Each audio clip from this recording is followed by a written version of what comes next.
கண்ணகியின் தந்தை பெயர் சரியான பதில் மாநாய்க்கன். மாநாய்க்கான் என்ற பெயரின் பொருள் பெருங்கடல் வணிகன்.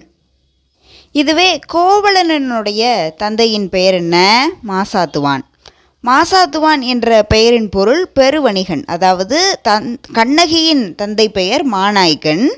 மாநாய்க்கன் என்ற பெயரின் பொருள் என்ன? பெருங்கடல் வணிகன். இதுவே மாசாத்துவன் கோவலனின் தந்தை. மாசாத்துவான் என்ற பெயரின் பொருள் பெருவணிகன்.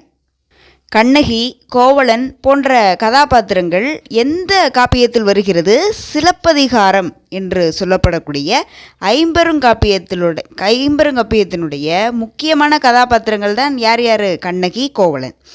அடுத்த கேள்வி, சிலப்பதிகாரத்தை எழுதியது யார்? இளங்கோவடிகள். அதையடுத்து சிலப்பதிகாரத்தினுடைய சிறப்பு பெயர்கள் உரையிடையிட்ட பாட்டுடை செய்யுள், முத்தமிழ் காப்பியம், நாடக காப்பியம், குடிமக்கள் காப்பியம், மூவேந்தர் காப்பியம் என்றெல்லாம் சிலப்பதிகாரத்திற்கு சிறப்பு பெயர் உண்டு.